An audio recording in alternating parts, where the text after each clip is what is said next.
Muy buenas noches. El día de hoy vamos a revisar dos normas técnicas. Vamos a iniciar con estas normas que son más amplias y quizás un poquito tediosas y vamos a tratar de refrescar la memoria para estar listos para el INAE. Entonces vamos a iniciar con la norma técnica de vacunación. En algunos ENAEs ha ocurrido que se nos ha preguntado el número de norma técnica. Así que el número de norma técnica en este caso es 196 MINSA 2022. Vamos a recordar algunos conceptos para tenerlos presentes. Uno de ellos es el concepto de barrido, que es una actividad complementaria de vacunación que se realiza de forma masiva, ¿no? Y el objetivo es plantear una barrera sanitaria en un determinado lugar que presente un riesgo epidemiológico, ¿no? Y esto va a darse debido a la presencia de un caso confirmado de la enfermedad, la cual va a estar sujeta a erradicación o eliminación, o frente a la acumulación de los susceptibles. En el caso del bloqueo, es una vacunación que se realiza ante la notificación de un caso sospechoso de una enfermedad que se previene por vacuna. Esta también va a estar sujeta a eliminación y control y se determina un ámbito de acción que usualmente pertenece a las 5 manzanas a la redonda en torno a la vivienda del caso notificado, que va a dar un total de 121 manzanas. Y esto se va a dar teniendo en cuenta la cadena de transmisión. La ejecución se debe realizar dentro de las 48 horas una vez notificado el caso y para esta actividad es necesario considerar el estado vacunal previo de las personas, realizándolo en coordinación con el área epidemiológica. El brote va a ser la aparición de más casos de una enfermedad de lo que se espera en un área determinada en un periodo de tiempo establecido. En cuanto al esquema de vacunación, vamos a tener que es la representación cronológica y de forma secuencial para la administración de vacunas aprobadas oficialmente en el país como parte de la Política Nacional de Vacunación e Inmunización.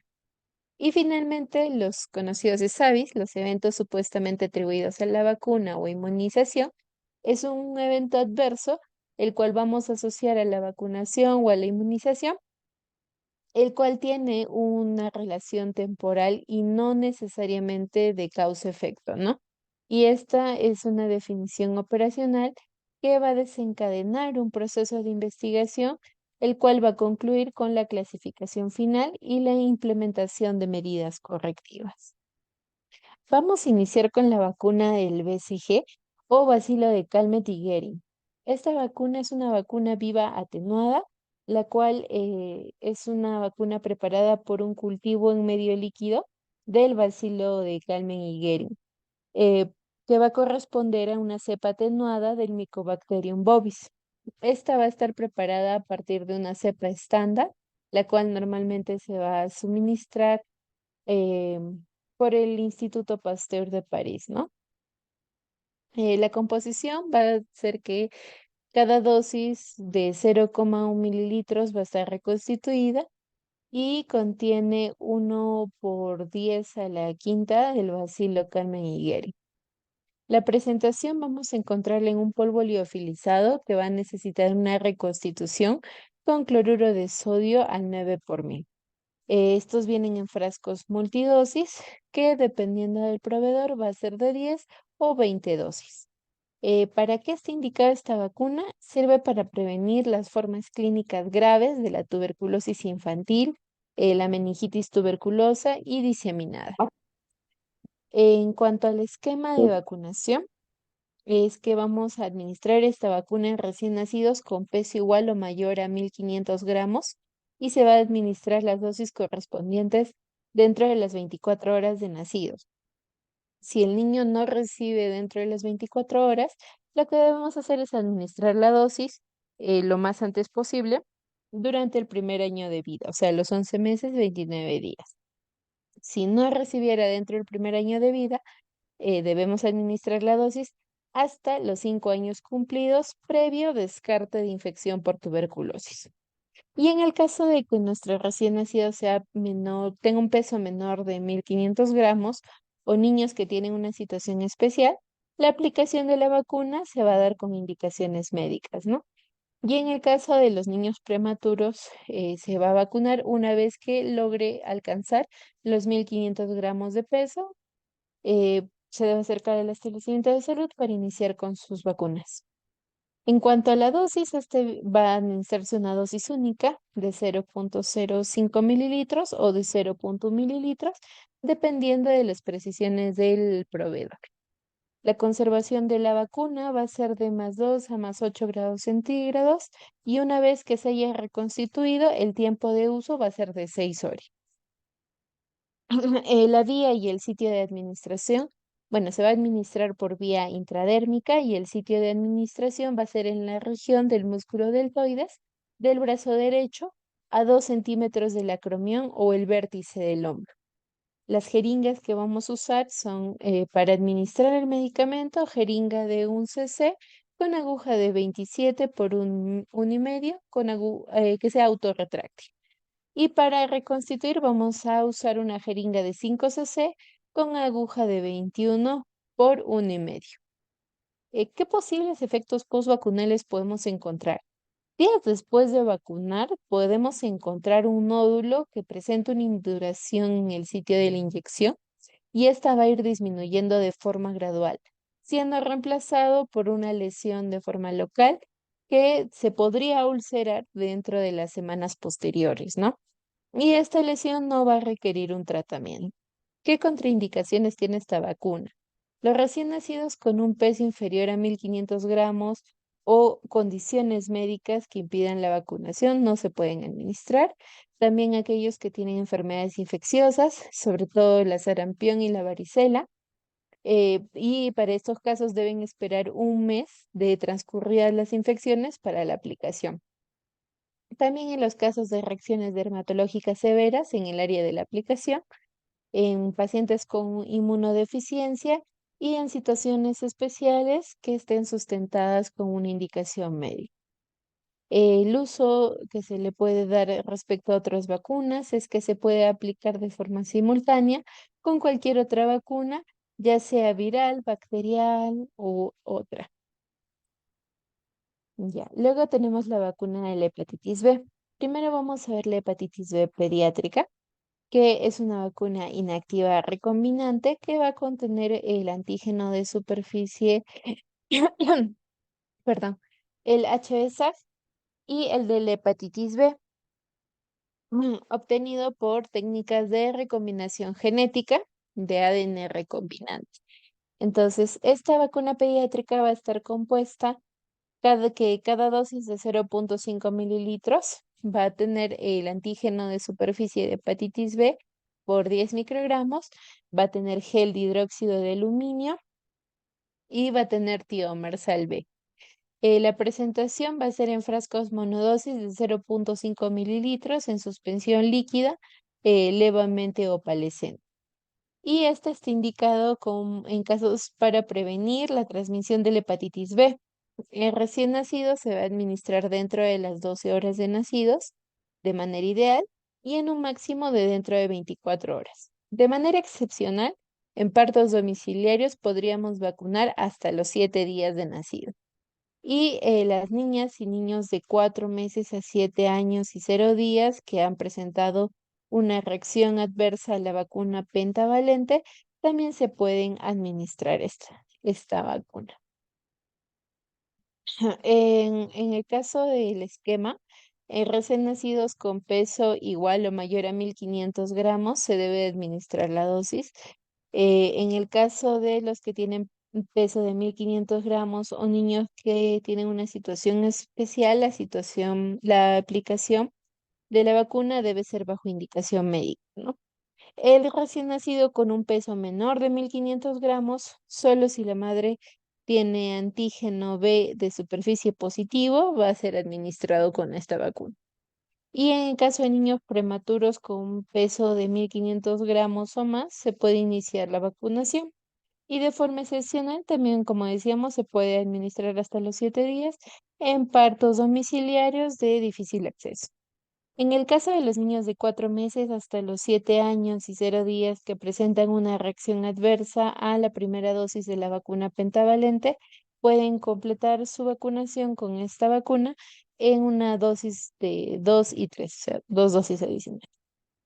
Y en casos de niños de 7 a 15 años que no recibieron ninguna dosis en los primeros 7 años, deben recibir 3 dosis de un esquema primario, ¿no?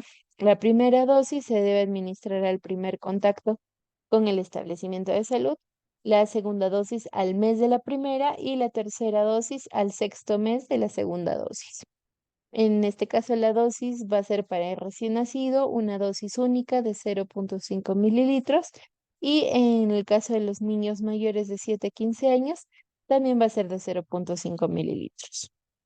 La conservación es de +2 a +8 grados y una vez que el frasco sea aperturado, el uso debe ser de forma inmediata. La vía, sí, la administración es que debe ser por vía intramuscular y la administración en casos de menores de 2 años, debe ser en el músculo vasto externo, en la cara anterolateral externa del músculo, en el tercio medio. Y en el caso de mayores de 2 años, debe ser administrada en la región deltoides, en la parte superior de la cara lateral externa del brazo. ¿Qué jeringas vamos a usar en este caso? Jeringa de 1 cc y aguja de 25 por 5 octavos. ¿Qué posibles efectos vacunales, postvacunales vamos a encontrar? A nivel local podemos encontrar dolor, eritema, edema e induración. Y de forma sistémica se puede presentar cefaleas, irritabilidad, malestar general y fatiga. ¿Qué contraindicaciones tiene? En personas que tienen una hipersensibilidad conocida a cualquiera de los componentes de la vacuna, no se debe administrar. Y en el caso de que se requiera administrar otra vacuna, esta puede ser administrada con cualquier otra vacuna. Ahora vamos a ver la hepatitis B adulta. La composición en este caso va a tener una superficie de antígeno de hepatitis B de 20 microgramos y un gel de hidróxido de aluminio por 0,50 miligramos y tiomersal B por 0,50 miligramos. Estas dosis son el doble que las dosis pediátricas y por ende también la dosificación va a ser de 1 mililitro, al igual que esta composición, perdón. Entonces, el frasco que viene en la presentación de la vacuna es de 1 mililitro en suspensión líquida que también es levemente opalescente. En el caso de el esquema de vacunación, bueno, primero las indicaciones. Esto está indicado en todas las personas que no se hayan administrado un esquema de hepatitis B y aquellos que tienen una alta prevalencia de hepatitis B y debe ser hasta los 59 años. En las poblaciones de riesgo vamos a estar considerando el personal de salud, personal de limpieza, estudiantes de ciencias de la salud, gestantes, poblaciones indígenas, trabajadores sexuales, personas, hombres que tienen sexo con hombres, miembros de las Fuerzas Armadas, Policía Nacional del Perú, Cruz Roja, Defensa Civil, bomberos, poblaciones privadas de la libertad, inmigrantes, refugiados y, bueno, otros grupos de riesgo que podamos encontrar. En este caso, el esquema de vacunación va a ser que todas las personas de 16 años en adelante que no recibieron un esquema primario se deben aplicar 3 dosis de 1 mililitro. La primera dosis va a ser al contacto con el establecimiento, la segunda al mes de la primera y la tercera al sexto mes de la primera. En este caso, las dosis de refuerzo se deben administrar cada 10 años en poblaciones de alto riesgo. Y la vía de administración va a ser intramuscular en el lugar de la región deltoides, en la parte superior de la cara lateral externa del brazo. La jeringa a usar, a diferencia de la pediátrica, va a ser de 1 cc, pero con la aguja de 25 por 1. Las demás indicaciones de los efectos postvacunales, las contraindicaciones y las administraciones simultáneas van a ser igual que la hepatitis pediátrica. La vacuna pentavalente es un tipo de vacuna que combina vacunas inactivas o muertas. Esta contiene células completas inactivas de la Borrelia pertussis del toxoide difterico y tetánico, y el antígeno de superficie del virus de hepatitis B y el polisacárido conjugado de Haemophilus influenzae tipo B. Entonces, los toxoides de difteria y tétano se van a obtener con un cultivo de Corynebacterium diphtheria y de Clostridium tetani por inactivación con formaldehído y purificación. El componente de suspensión de pertusis la vamos a obtener a través de cultivos de bordetela de la pertusis con una inactivación y una purificación. Y el de la Haemophilus influenzae se va a preparar de polisacárido y se va a encapsular con la cepa del Haemophilus influenzae tipo B y después de que se inactive se va a ligar al toxoide tetánico. Cada dosis de 0,5 mililitros de la vacuna pentavalente va a contener 30 unidades internacionales de toxoide diftérico, 40 unidades internacionales de toxoide tetánico, 4 unidades internacionales de bordetella pertussis, 10 microgramos de HB-Sag, el del polisacárido capsular purificado de Haemophilus influenzae va a contener 10 microgramos, de absorbido de fosfato de aluminio 1,5 miligramos y del preservante tiomersal va a estar al 0,005%. La presentación es en frascos de monodosis de 0,5 mililitros, que es líquido color blanquecino y ligeramente opaco. Se va a indicar como prevención de la difteria, de la tosferina, tétanos, enfermedades invasivas provocadas por el Haemophilus influenzae, como la meningitis y la neumonía, y la hepatitis B en niños menores de 7 años y 0 días. En cuanto al esquema de vacunación, es importante que las 3 dosis se administren antes de cumplir el año de edad. La edad de inicio debe ser de 2 meses y para las dosis siguientes debe ser cada 2 meses, un intervalo de 2 meses, ¿no? O sea, lo ideal es que sea 2 meses, 4 meses y 6 meses de edad. Excepcionalmente se va a poder vacunar con 4 semanas de intervalo o un poco más en ámbitos que sea de difícil acceso o que haya una situación de riesgo epidemiológico.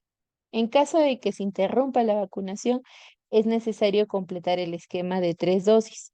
En ningún caso debemos reiniciar el esquema y se debe completar tomando en cuenta el intervalo mínimo, que es de 4 semanas. Y en los niños y niñas que no recibieron 3 dosis en esas edades que hemos mencionado, pueden recibirla hasta los 7 años y 0 días. Como decíamos, la dosis es de 0,5 mililitros y la conservación va a ser igual de 2 a 8 grados centígrados y una vez que el frasco se apertura, el uso debe ser inmediato. La administración va a ser vía intramuscular. En menores de 2 años va a administrarse en el músculo vasto externo, en la cara anterolateral externa del músculo, en el tercio medio. Y de 2 años a 7 años se debe administrar en el músculo deltoides, en la cara lateral externa, en el tercio superior del brazo. La jeringa a usar va a ser de 1 cc con agujas de 25 por 1. Los posibles efectos postvacunales que se van a encontrar va a ser de forma local, el dolor, el enrojecimiento, induración en el sitio de aplicación y de forma sistémica podemos encontrar en las 48 horas siguientes a la vacunación que haya llanto persistente, alza térmica, irritabilidad. Y es menos frecuente encontrar, pero sí está ligada a la vacunación, las convulsiones tipo espasmos o crisis de ausencia. Está contraindicado en casos de reacción alérgica a dosis previas de la vacuna o a uno de sus componentes. Y también está contraindicado en mayores de 7 años. En cuanto al uso con otras vacunas, se puede administrar con cualquier otra vacuna, no hay problema. Ahora vamos a ver la vacuna del toxoide diftotétano pediátrico, que es una vacuna inactivada o muerta, y es una mezcla del toxoide diftérico y tetánico. Este tiene una dosis de 0,5 mililitros, el cual contiene toxoide diftérico, tetánico, absorbida en fosfato de aluminio y preservante tiomersal.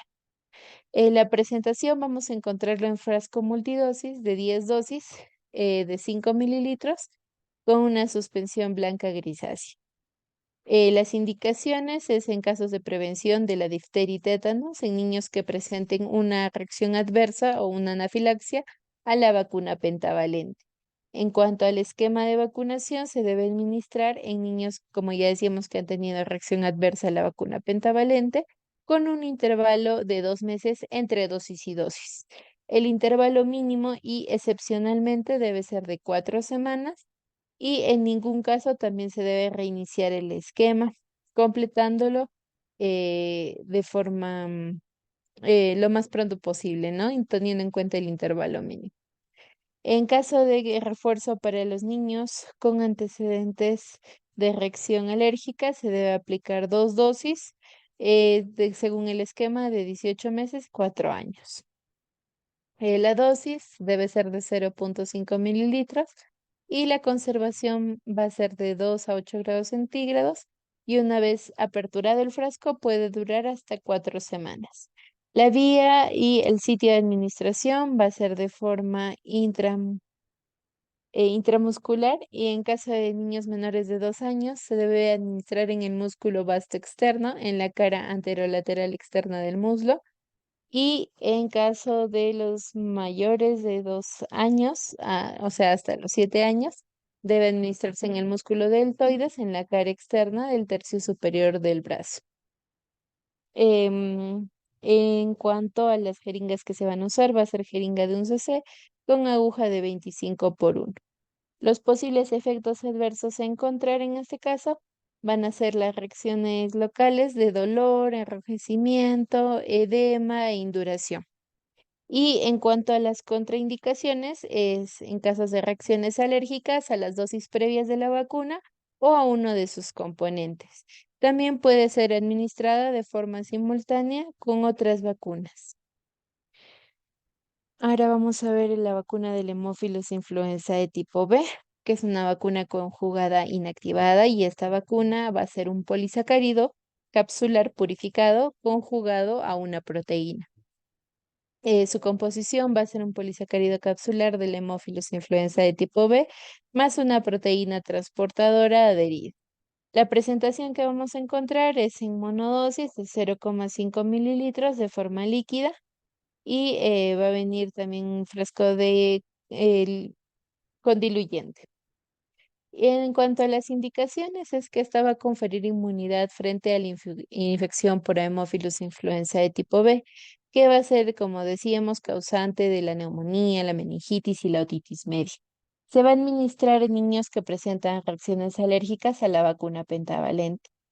También se puede administrar en adultos, en aquellos que hayan sido trasplantados, esplenectomizados y que hayan tenido anemia drepanocticia.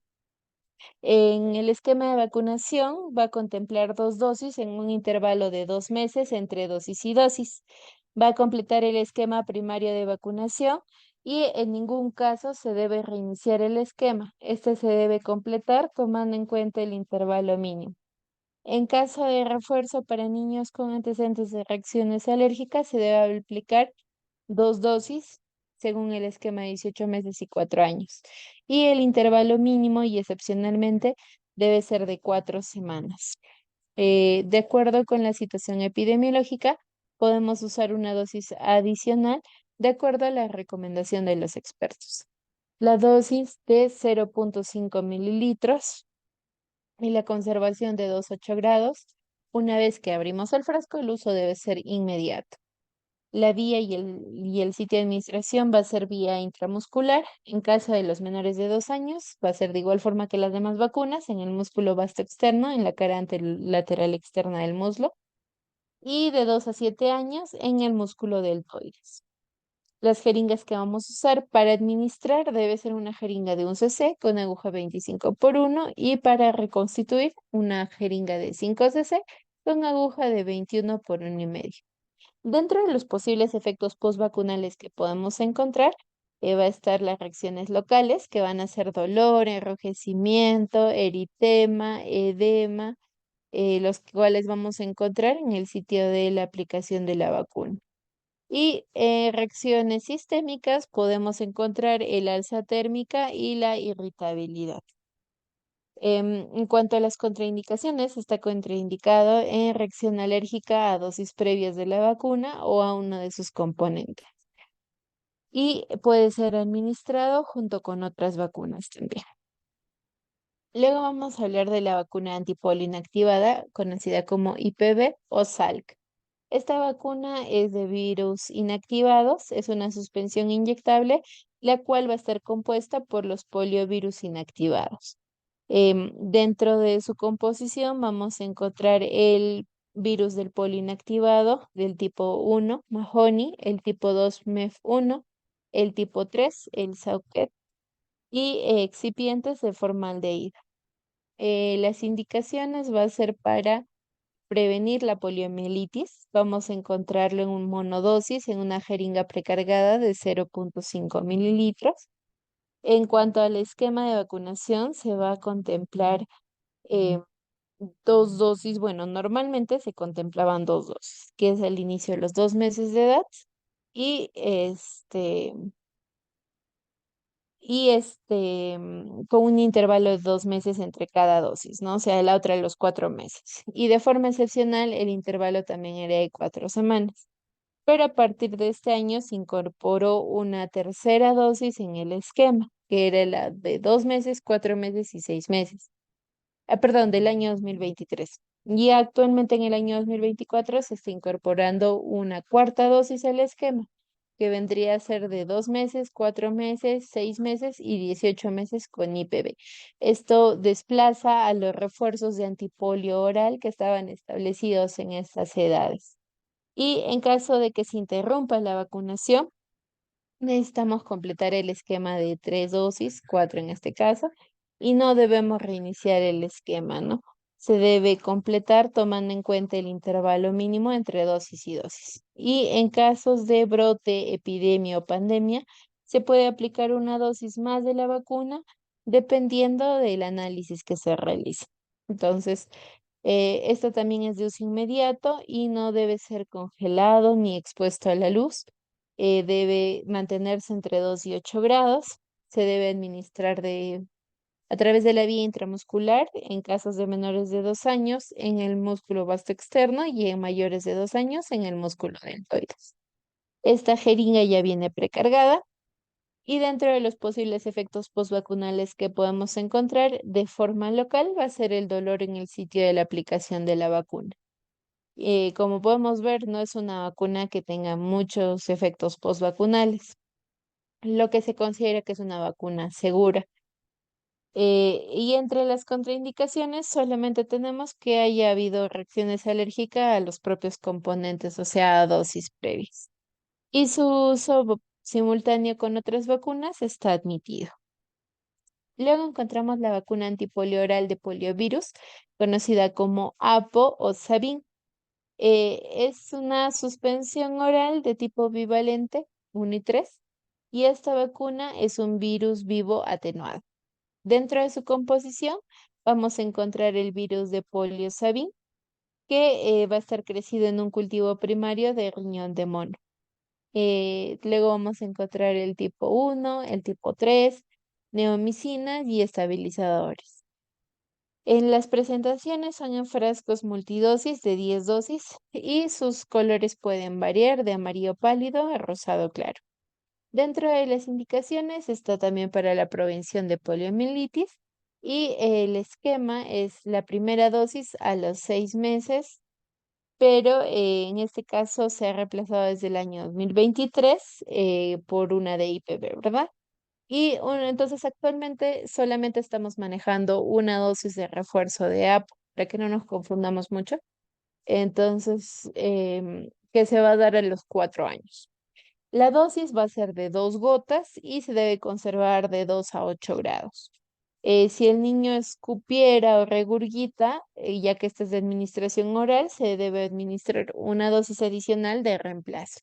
Dentro de los posibles efectos postvacunales, también tenemos que es una vacuna segura y en raras ocasiones podemos encontrar efectos adversos.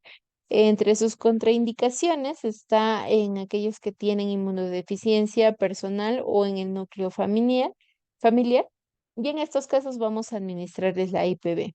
Y en niños con madres con tratamiento inmunosupresor.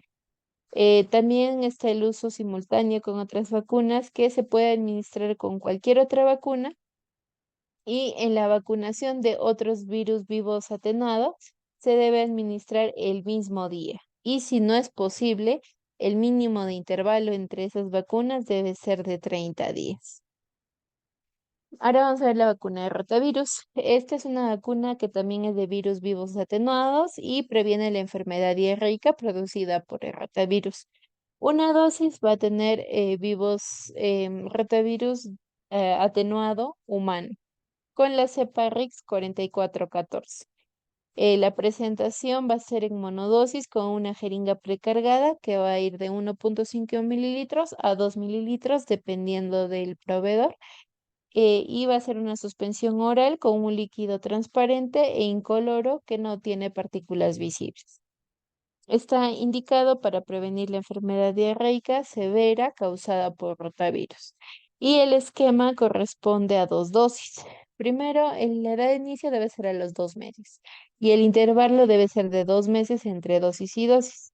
Y de forma excepcional también de 4 semanas. En la edad máxima de administración es a los 8 meses y 0 días. Entonces, esta vacuna, una vez abierta, debe ser de uso inmediato y su conservación es de 2 a 8 grados. La vía es oral y, como decíamos, a diferencia, perdón, del APO, si el niño escupe o regurgita, no se debe administrar una dosis de reemplazo. Dentro de los posibles efectos postvacunales se puede presentar el alza térmica, la diarrea, los vómitos y la irritabilidad. Está contraindicado en alergias a una dosis previa, en niños con inmunodeficiencia primaria y niños de madres que reciben inmunosupresores. Y totalmente prohibido la vacunación a niños mayores de 8 meses y 0 días. Esta vacuna se puede administrar de forma conjunta con otras vacunas. Ahora vamos a ver la antineumocosis. Eh, en este caso la hemos dividido en pediátrica por el tipo de administración, o sea, que se administra en el caso de niños y en adultos. ¿Ya? Entonces, la vacuna antineumocócica es una vacuna conjugada que va a prevenir las infecciones invasivas graves de los serotipos más comunes de Streptococcus pneumoniae o neumococo. Cada dosis de 0,5 mililitros va a tener polisacárido neumocócico para los serotipos 1, 3, 4, 5, 6A, 6B, 7F, 9V, 14, 18C, 19A, 19F F y 23F. También vamos a encontrar la proteína diftérica y polisacárido neumocócico para el serotipo 6B, así como sus preservantes, ¿no? Entre la presentación es monodosis y el frasco de 0,5 mililitros con una suspensión homogénea de color blanco que se debe mezclar con movimientos rotatorios. Las indicaciones es para la prevención de enfermedades invasivas provocadas por el neumococo, como neumonías, meningitis, sepsis y no invasivas como otitis media aguda y sinusitis. Entonces, el esquema para menores de 5 años está basado en 3 dosis. La primera y la segunda dosis debe ser antes del primer año. La edad de inicio debe ser de 2 meses con un intervalo de 2 meses entre la primera y segunda dosis. Y de forma excepcional también puede ser en 4 semanas. La tercera dosis se va a administrar a los 12 meses.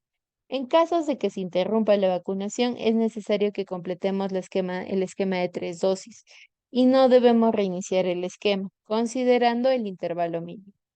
En caso de los no vacunados que tengan entre 12 y 23 meses, deben recibir 2 dosis, con un intervalo mínimo de un mes entre cada dosis. Y los niños de 2 años a 4 años que no han recibido ninguna dosis deben recibir una dosis por única vez. La dosis va a ser de 0,5 mililitros, como ya lo decíamos, y debe ser de uso inmediato una vez aperturado. La vía es intramuscular para menores de 2 años en el músculo vasto externo y en mayores de 2 años en el músculo deltoides. Em, La jeringa debe ser de 1 cc con aguja de 25 por 1.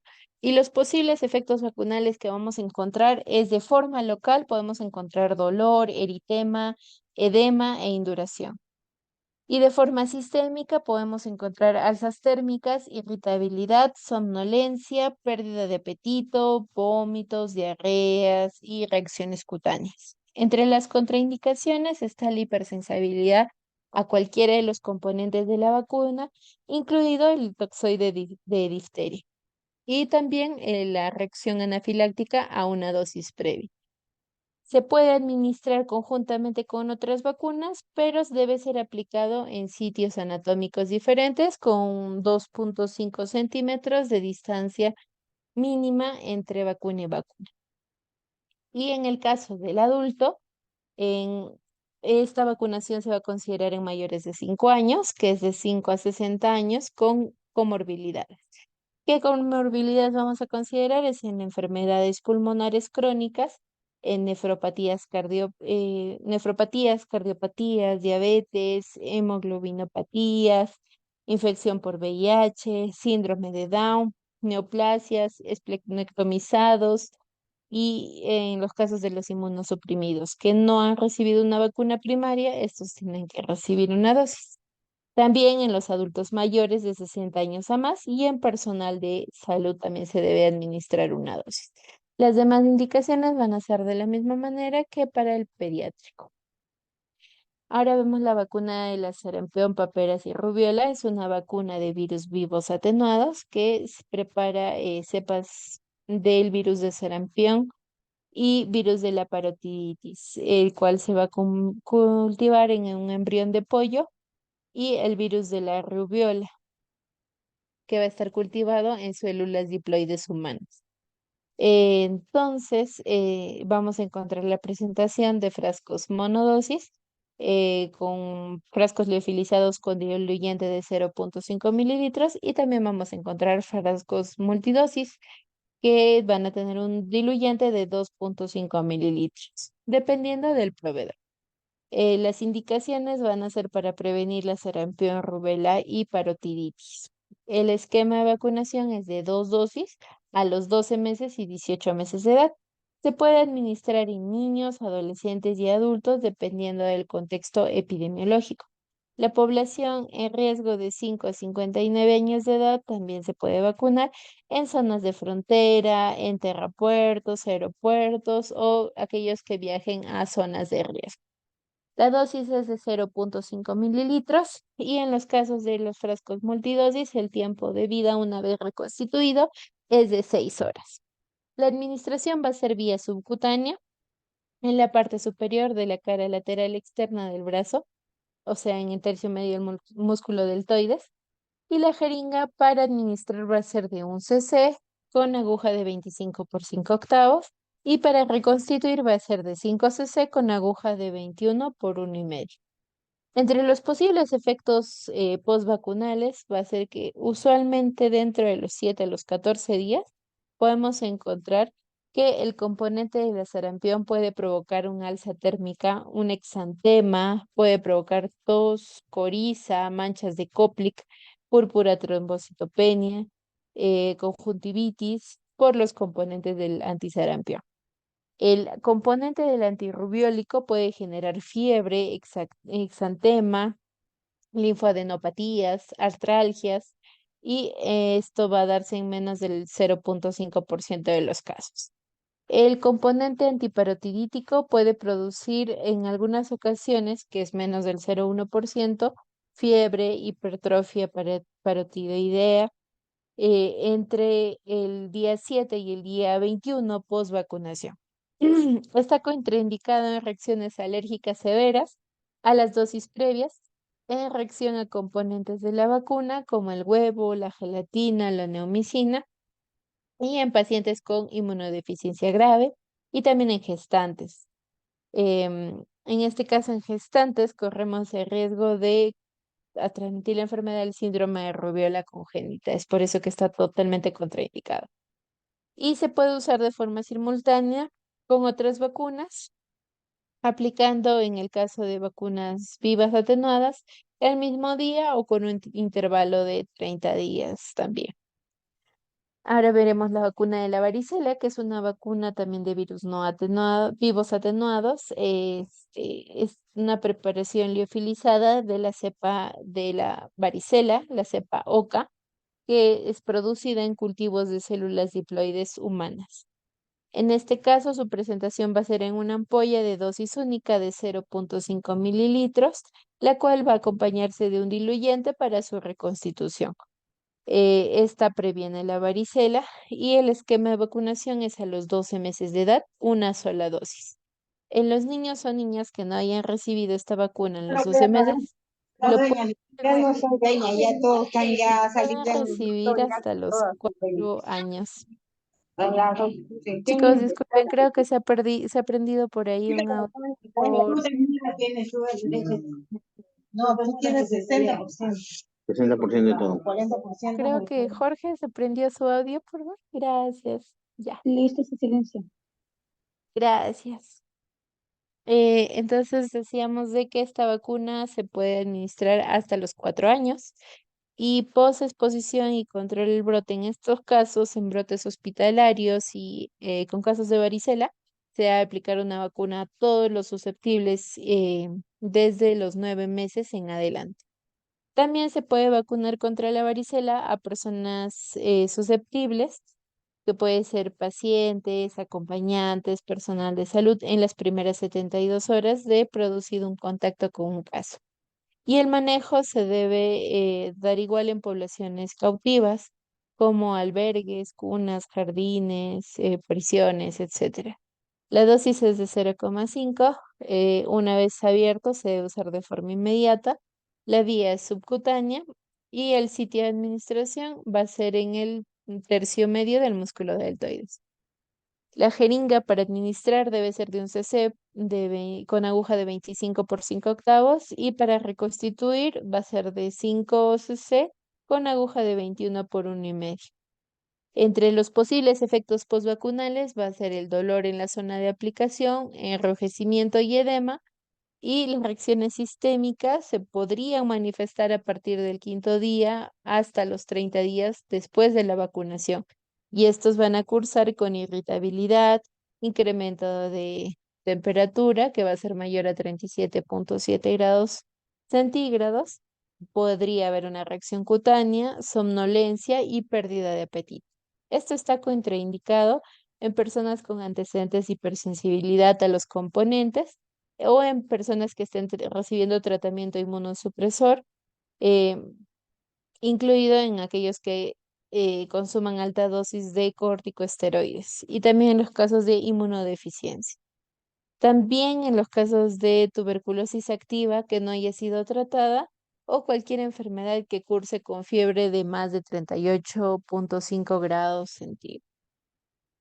El uso debe ser de otras vacunas, se puede dar a la vez y en caso de que sea vivos atenuados, se debe administrar el mismo día y con un intervalo mínimo de 30 días en caso de no ser posible esto.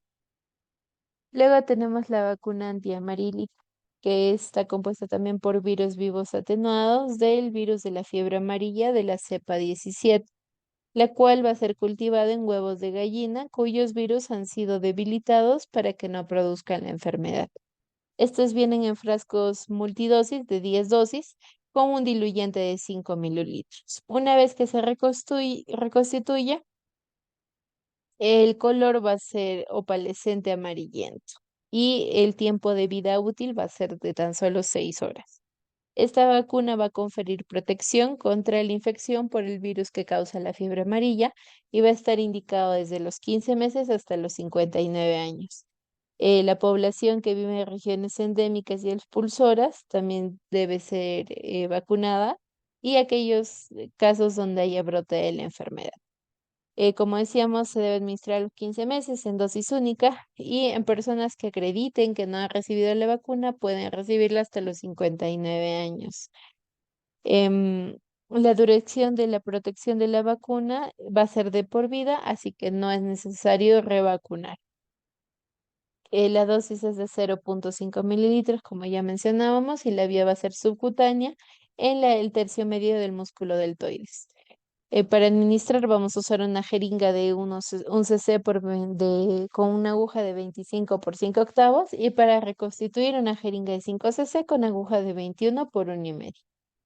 Está contraindicado en menores de 15 meses y en mayores de 60 años. En casos de que haya riesgo epidemiológico, se podría colocar desde los 9 meses de edad. También está contraindicada en aquellos que son hipersensibles al huevo, a las proteínas del pollo o cualquier otro componente de la vacuna. Aquellos que tengan inmunosupresión o antecedentes de infecciones del timo, o que se les ha extirpado el timo por alguna disfunción. También está contraindicada en gestantes o madres en periodo de lactancia dentro de los primeros 6 meses de lactancia, salvo que haya una prescripción médica. Y se puede administrar de forma simultánea, también como habíamos dicho, igual que las vacunas de virus vivos atenuados, el mismo día de la vacuna o con un lapso de 30 días. Luego tenemos la vacuna contra la difteria, pertusis y tétanos, que es una combinación de vacunas inactivas o muertas, y es una mezcla del toxoide tetánico, diftérico y la vacuna de células muertas o inactivas de la bordetella pertussis. En este caso, vienen frascos de 10 dosis de 5 mililitros en una suspensión blanca grisácea, y confiere protección contra la difteria, tétanos y tosferina.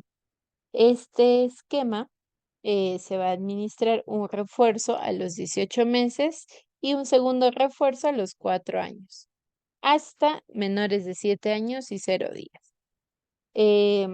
La vía va a ser en menores de 2 años, de forma intramuscular en el músculo vasto externo, y a mayores de 2 años intramuscular en el músculo deltoides.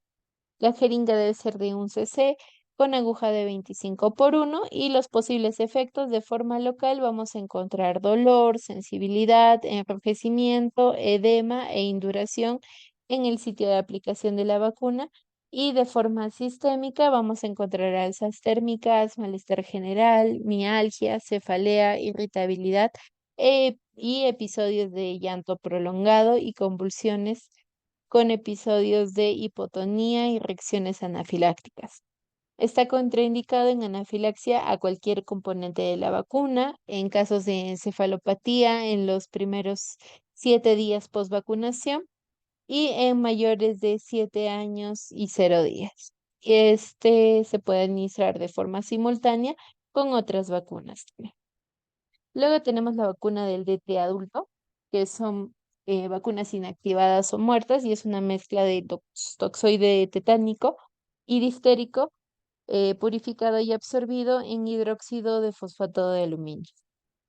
Este viene en frasco de 10 dosis de 5 mililitros y está indicado para prevenir la difteria y el tétanos. Cada 10 años se debe reforzar la inmunidad con una dosis de DT en personas que han recibido un esquema completo. El esquema de vacunación para varones o mujeres de más de 7 años de edad en adelante, si no ha recibido la vacuna previa, se debe administrar una dosis al primer contacto con el servicio de salud, una segunda dosis a los 2 meses de la primera dosis y una tercera dosis a los 6 meses de la primera dosis. Em, en caso de vacunaciones incompletas, no debemos reiniciar, solo debemos completar las vacunas faltantes. Y en una vacunación primaria completa, como ya decíamos, son refuerzos de una dosis cada 10 años, a partir de la última dosis. En caso de las gestantes, si no han recibido ninguna vacuna previamente, se puede administrar una vacuna de una primera dosis de DT desde el embarazo, considerando las dosis previas, y una segunda dosis, o sea, desde que se diagnostica el embarazo, ¿no?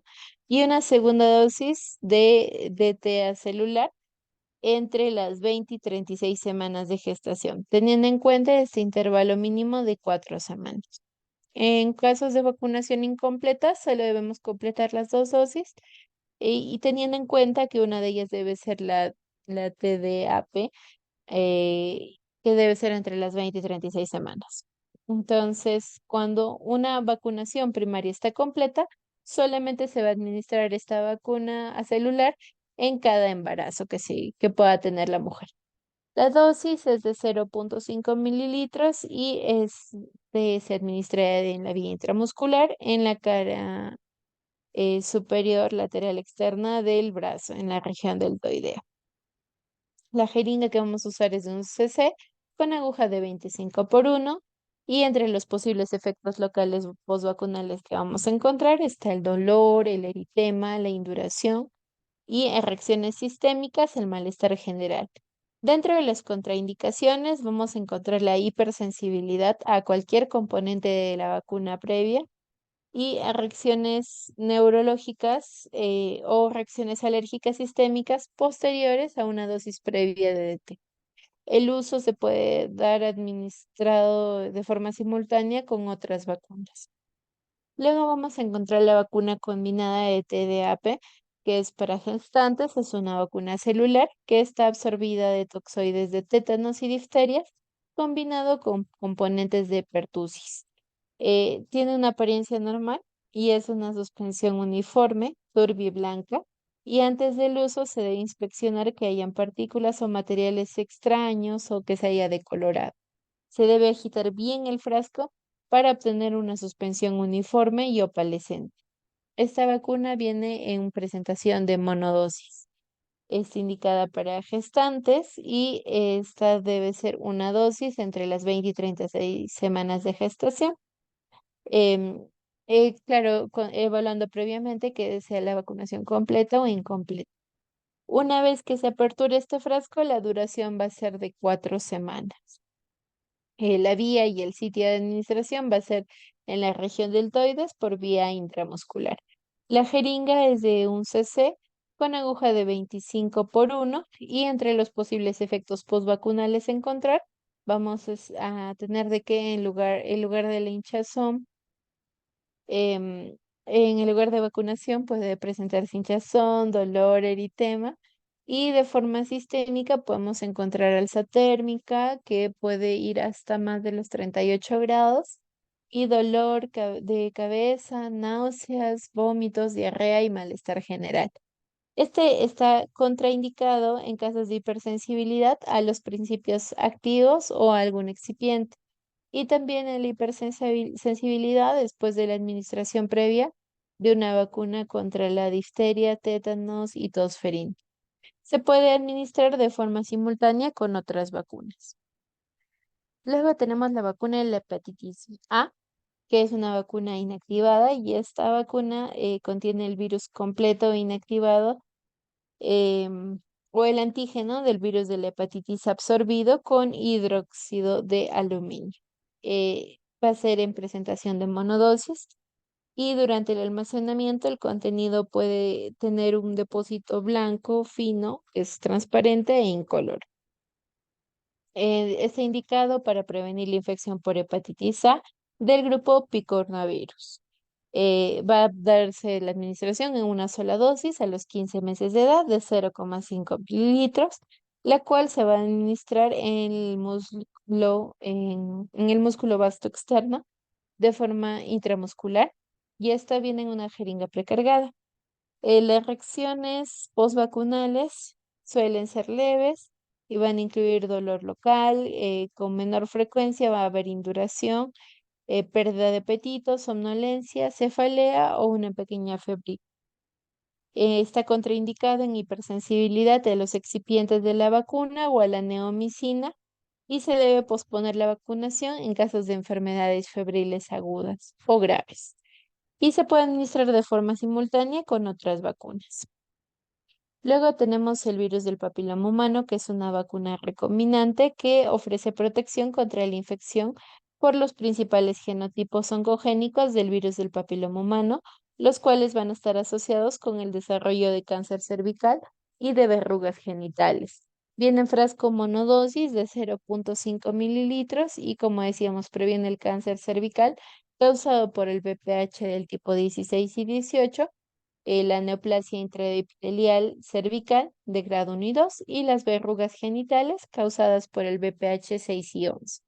El esquema de vacunación para niñas debe ser 2 dosis en niñas de quinto grado de primaria de las instituciones educativas que por alguna razón no estén estudiando y que tengan entre 9 y 13 años. La primera dosis debe ser con el primer contacto de salud y la segunda a los 6 meses de la primera dosis. Sin embargo, a partir del año 2023 se administra una única dosis. En el caso de la vacuna VPH para varones, también se administra una dosis en contacto con el establecimiento de salud y la edad de administración es entre los 9 y 13 años de edad. La dosis es de 0,5 mililitros y se debe administrar en la región deltoides y intramuscular.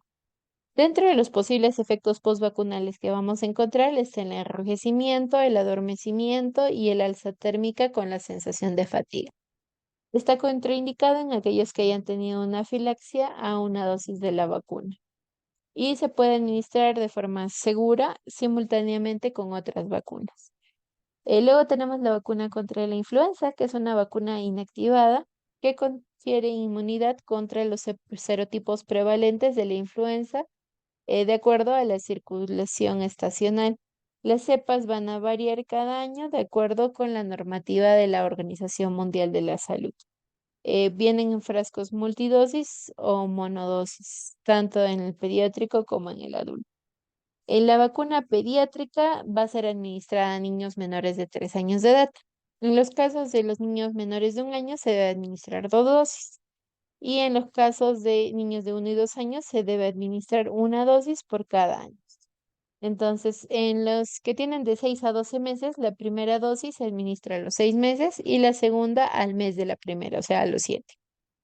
Y como decíamos, las demás van a ser anuales. La dosis pediátrica es de 0,25 mililitros, administrándolo en el músculo vasto externo vía intramuscular.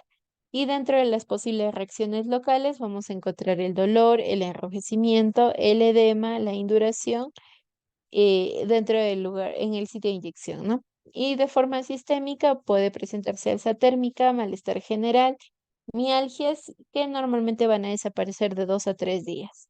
Está contraindicado en aquellos con antecedentes de reacción alérgica severa a una dosis previa de la vacuna o a sus componentes y en personas con antecedentes de alergia a proteínas del huevo. También en lactantes menores de 6 meses de edad y se puede administrar de forma segura con otras vacunas. En el caso de la influenza de adulto, esta se va a administrar en la población de mayores de 3 años de edad, una única dosis.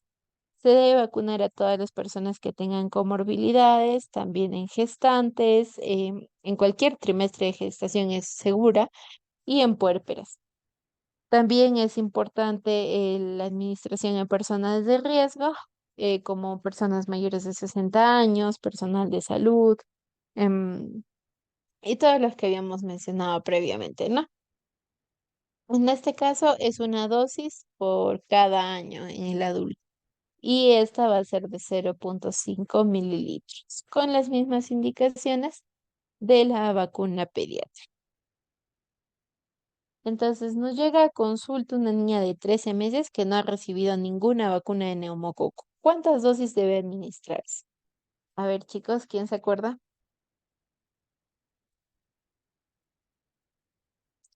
Ya, a ver, habíamos dicho que entre los 13 meses entre los 12 meses y los 23 meses se debe administrar 2 dosis de neumococo en caso de que no haya tenido ninguna vacuna previa.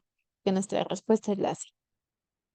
En el mes de febrero del 2018, según Resolución Ministerial 068-2018 MINSA, se incorpora el esquema nacional de vacunación, la vacuna contra la varicela. Dicha vacuna debe administrarse a niña y niña de la edad de 12 meses, ¿verdad? La estrategia sanitaria de inmunizaciones es de prioridad en nuestro país. Las vacunas que pertenecen al Esquema Nacional de Vacunación permiten proteger a la población de enfermedades inmunoprevenibles que suelen ser graves.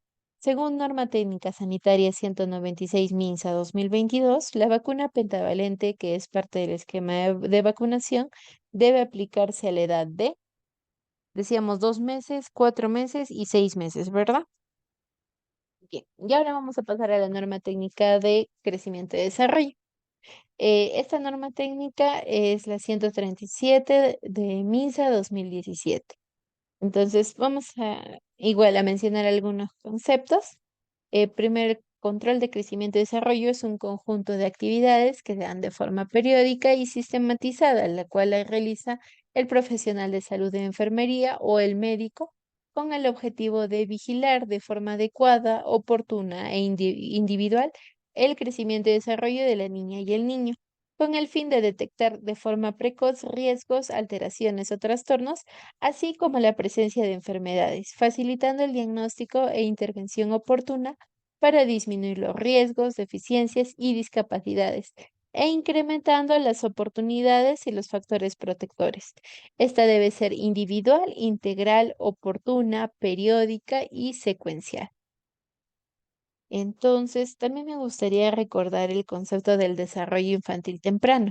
Recordemos que este va a ser un proceso progresivo, multidimensional, integral y oportuno en el cual la niña y el niño van a construir sus capacidades que cada vez van a ser más complejas, las cuales les van a permitir ser competentes a partir de sus potencialidades a fin de lograr una autonomía e interacción con su entorno en pleno ejercicio de sus derechos. En primer lugar, durante este proceso debemos hacer una evaluación de factores de riesgo biopsicosociales. Entonces, debemos identificarlos porque estos pueden influir o afectar un óptimo crecimiento y desarrollo infantil. La primera evaluación psicosocial se va a realizar en el primer control de recién nacido, integrando y revaluando factores identificados en el control prenatal.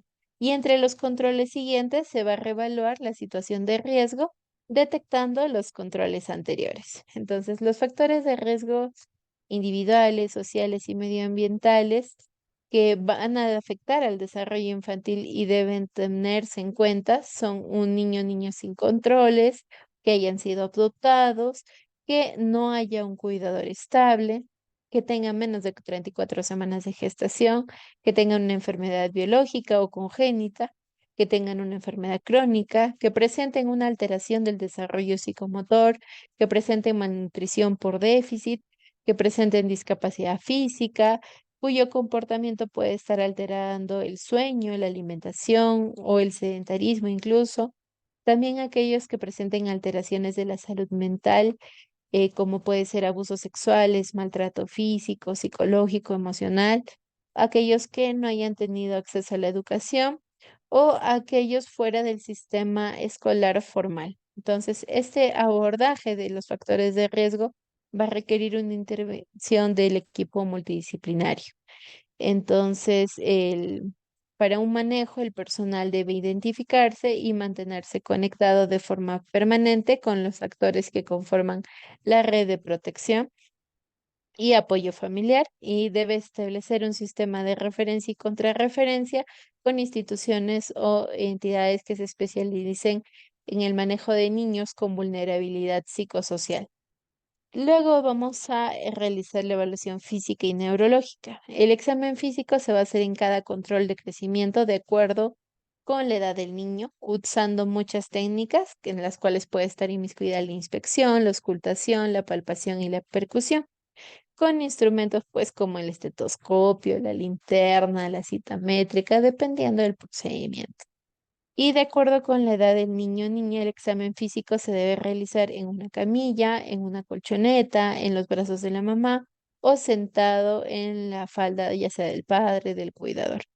Independientemente de la edad del niño o niña, se debe explicar el procedimiento que se va a realizar usando un lenguaje claro, sencillo y directo, tanto al niño como a la madre o al padre o al cuidador que lo lleve a este procedimiento, ¿no? La evaluación neurológica va a ser parte de la evaluación física y se va a dar de acuerdo con la edad del niño. Es indispensable que, disculpa un ratito. Ya. Es indispensable que antes de iniciar el examen físico aseguremos medidas de bioseguridad como el lavado de manos, desinfección de los instrumentos, privacidad y temperatura adecuada del ambiente. También vamos a evaluar la función visual que se va a realizar en cada control de crecimiento y desarrollo y debemos considerar la importancia de la visión dentro del proceso del desarrollo integral. Una falta de detección temprana de errores refractarios podría comprometer el potencial visual y debido pues a que la falta del estímulo visual va a conducir a una disminución de la agudeza visual. Y el objetivo de esto va a ser identificar de forma precoz anomalías de la visión y poderlo referir de forma oportuna a un especialista. Dentro de los factores de riesgo para la función visual, en el caso de los recién nacidos, vamos a encontrar aquellos recién nacidos prematuros, sobre todo aquellos que han nacido con 1500 gramos o menos, en niños con hipoxia, con sufrimiento fetal, con síndrome de Down y cromosopatías, anomalías congénitas, retardo en el crecimiento, historia familiar de retinoblastoma, catarata o glaucoma congénito, traumas craneofaciales, enfermedades sistémicas, entre otros. Entre otras de las evaluaciones que vamos a hacer, y es muy importante, es la evaluación de la función auditiva, también realizándolo en cada control. Y debemos considerar la importancia también de la audición dentro de este desarrollo integral durante el proceso de aprendizaje, teniendo en cuenta que una pérdida de la función auditiva causa un déficit irreversible en la comunicación y las habilidades psicosociales de cognición y de alfabetización. Y de forma, y bueno, igual va a corresponder a atender a un diagnóstico precoz antes de los 3 meses y una implementación temprana de un tratamiento con prótesis auditivas bilaterales antes de los 6 meses y un seguimiento apropiado, así como una buena educación a la familia. Dentro de los riesgos de la hipoacusia están aquellos que han permanecido por más de 5 días en la UCI o en la UTI neonatal, aquellos con infecciones neonatales, aquellos que hayan tenido infecciones durante el periodo del lactante, aquellos con alteraciones craneofaciales y todavía, más aún, aquellas que comprometen el hueso temporal y el pabellón auricular. Por ejemplo, la fisura del labio palatino. Los que han tenido peso inferior a 2000 gramos, que hayan sido prematuros, que tengan una historia familiar de hipoacusia senso-neural, que hayan usado ototóxicos, como por ejemplo la gentamicina o la furosemida, y aquellos que hayan expuestos a quimioterapias o ventilaciones mecánicas. En el caso de los preescolares, los factores de riesgo van a ser los antecedentes familiares, retraso severo del lenguaje, los antecedentes de meningitis bacteriana, las fracturas de un hueso temporal tal vez, también el uso de ototóxicos y pues una otitis media que sea repetitiva, ¿no? Entonces, en el menor de 24 meses, sospechar de hipoacusia en caso de que estén ausentes los antecedentes conductuales. Por ejemplo, desde el nacimiento hasta los 3 meses, si se sobresalta con ruidos fuertes, se despierta con algunos ruidos, parpadea o abre los ojos en respuesta a los ruidos. De 3 a 6 meses, si se tranquiliza con la voz de la madre, si detiene sus juegos cuando escucha sonidos nuevos o busca fuente de sonidos nuevos fuera de su alcance. De 6 a 9 meses va a disfrutar con juguetes nuevos, forjea con inflexión, debe decir disílabos como mamá, por ejemplo. De 12 a 15 meses debe responder a su nombre y al no. Debe seguir órdenes simples usando un vocabulario de 3 a 5 palabras e imitando algunos sonidos. Y de 18 a 24 meses debe conocer algunas partes de su cuerpo, aumentando su vocabulario y cerca de los 24 meses va a generar frases de 2 palabras. Regáleme un segundo, por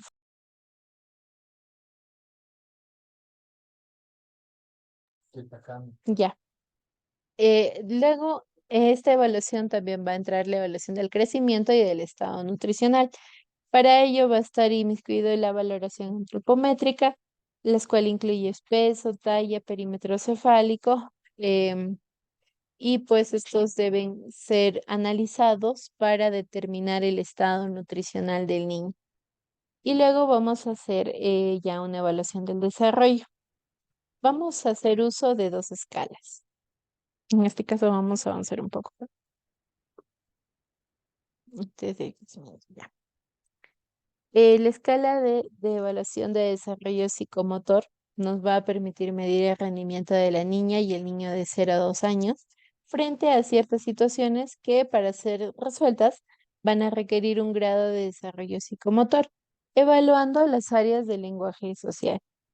Eh, y este va a necesitar que se repitan palabras, usar gestos para comunicarse, que no sigan las instrucciones en el caso de las salas de clases, alteraciones del lenguaje que se puedan haber detectado en el TEDSI. em, Ante la presencia de factores de riesgo o sospecha de hipoacusia, se puede derivar a un niño o al especialista, ¿no? Y esta evaluación para descartar enfermedades prevalentes también se debe realizar en cada control de crecimiento y desarrollo, así como detectar infecciones respiratorias agudas y enfermedades diarreicas, siguiendo la metodología de IEPI, ¿no? El dosaje de hemoglobina en niñas y niños se va a realizar a los 4, 9 y 18 meses y a partir de los 24 meses una vez al año. En caso de niños que presenten anemia, las atenciones se deben dar ya de acuerdo a la norma técnica de salud para el manejo de la anemia. Se debe realizar un descarte de parasitosis en niños y niñas en el primer año de edad, eh, desde el primer año de edad, una vez al año, mejor dicho. También vamos a desarrollar la evaluación de... A ver, espérame un segundo, por favor, disculpe.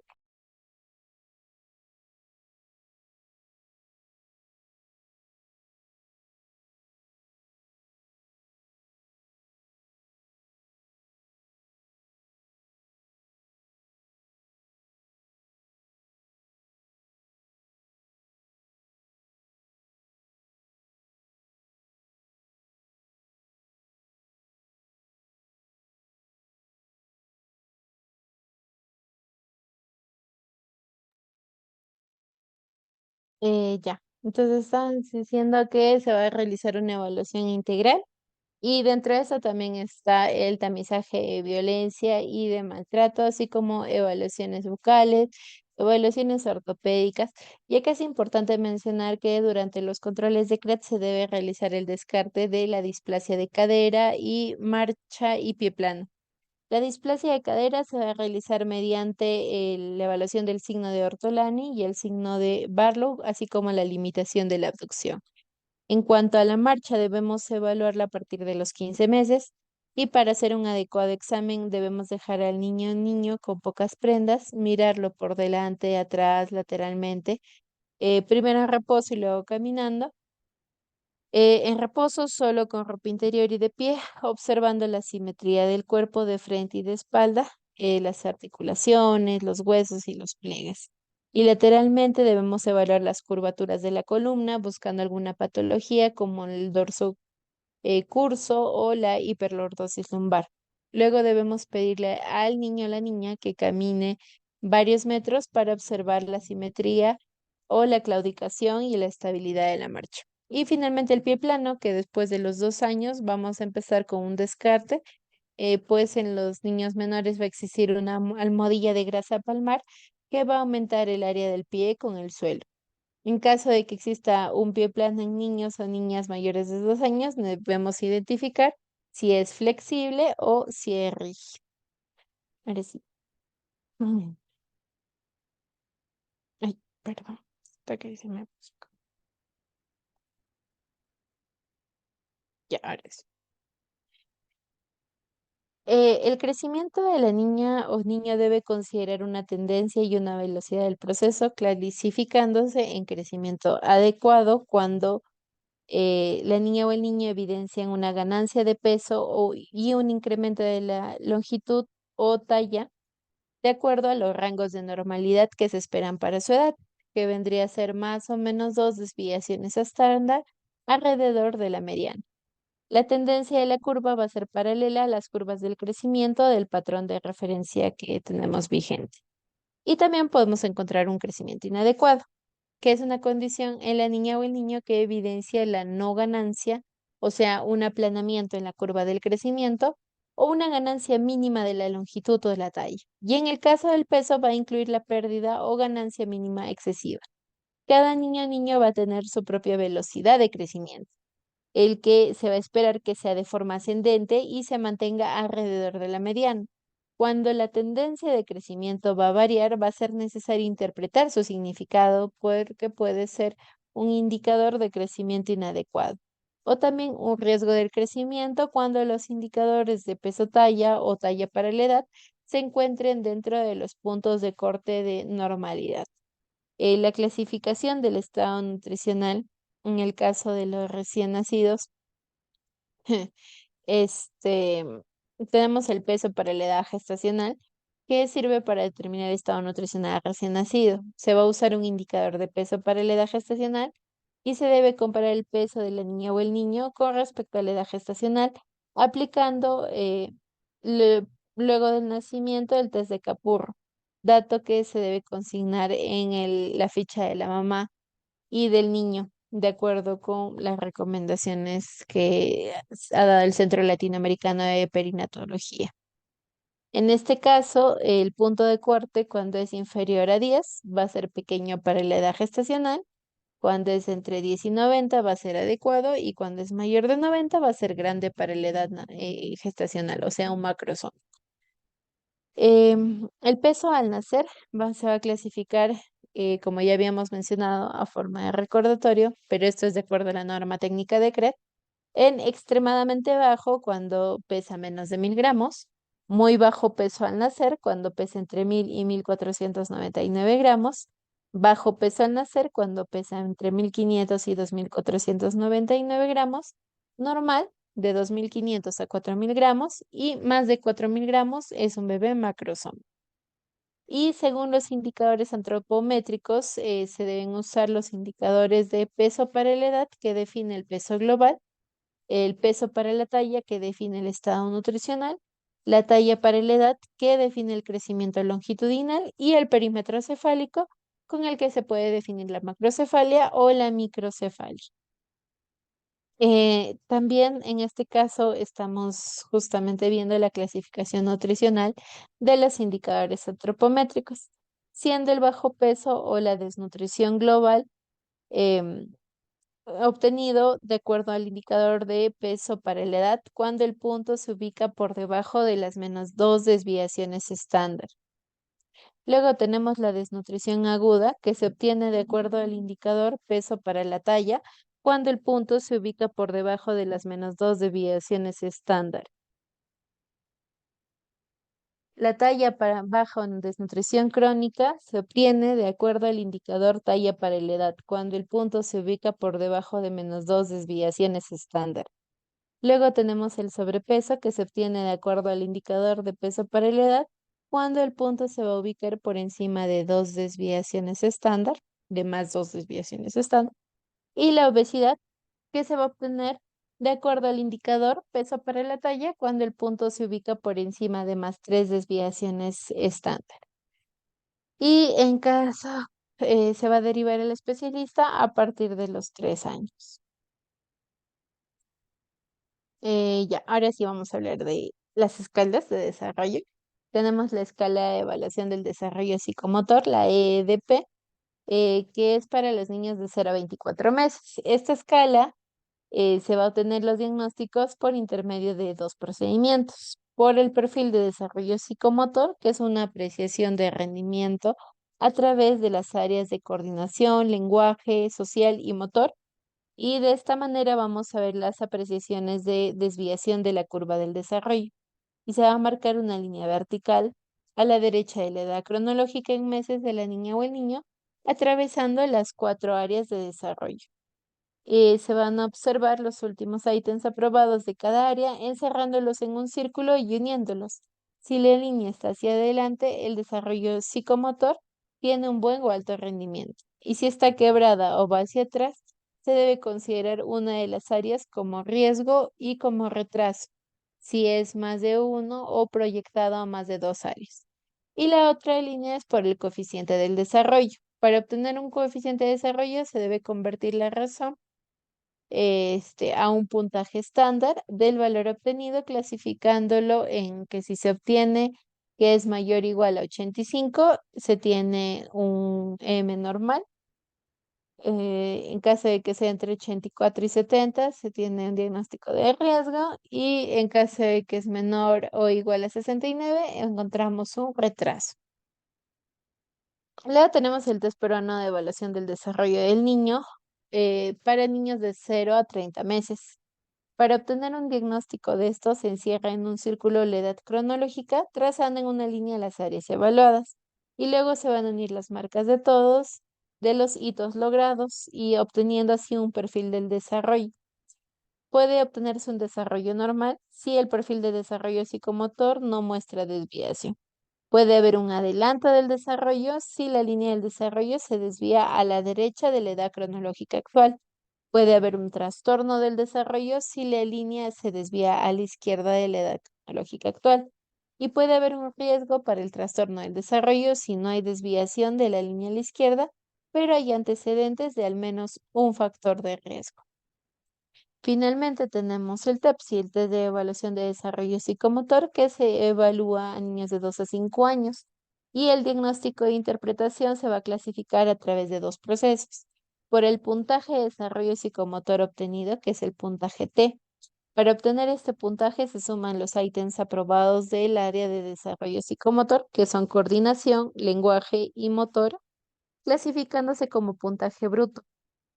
Y el valor obtenido se va a clasificar como normal si es mayor o igual a 40, riesgo si está entre 20 y 39 y retraso si es menor o igual a 19.